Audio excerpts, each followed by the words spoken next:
Yesterday, I spoke to you about the situation in the Gulf and explained that the United Kingdom was not involved in the strikes on Iran. That remains the case. Over the last 2 days, Iran has launched sustained attacks across the region at countries who did not attack them. They've hit airports and hotels where British citizens are staying. This is clearly a dangerous situation. We have at least 200,000 British citizens in the region, residents, families on holiday, and those in transit. I ask all our people in the region to please register your presence and follow Foreign Office travel advice. I know this is a deeply worrying time, and we will continue to do all we can to support you.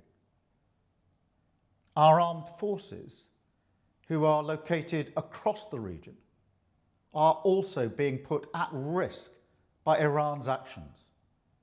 Yesterday, Iran hit a military base in Bahrain, narrowly missing British personnel.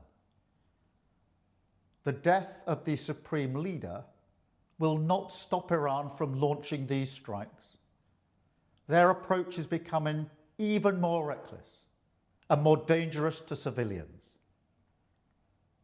Our decision that the UK would not be involved with the strikes on Iran was deliberate, not least because we believe that the best way forward for the region and for the world is a negotiated settlement, one in which Iran agrees to give up any aspirations to develop a nuclear weapon. But Iran is striking British interests nonetheless and putting British people at huge risk, along with our allies across the region. That is the situation we face today. Our partners in the Gulf have asked us to do more to defend them, and it is my duty to protect British lives. We have British jets in the air as part of coordinated defensive operations, which have already successfully intercepted Iranian strikes. But the only way to stop the threat is to destroy the missiles at source, in their storage depots or the launchers which are used to fire the missiles. The United States has requested permission to use British bases for that specific and limited defensive purpose. We have taken the decision to accept this request, to prevent Iran firing missiles across the region, killing innocent civilians, putting British lives at risk, and hitting countries that have not been involved.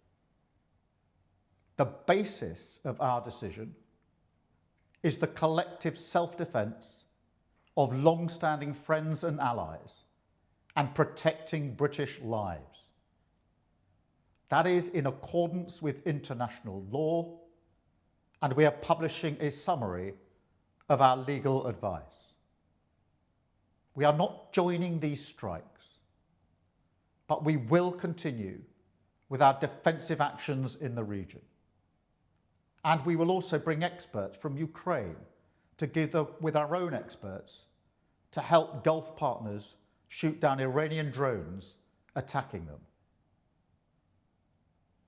I want to be very clear.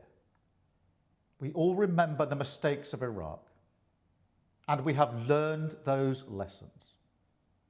We were not involved in the initial strikes on Iran, and we will not join offensive action now. But Iran is pursuing a scorched earth strategy, so we are supporting the collective self-defense of our allies and our people in the region.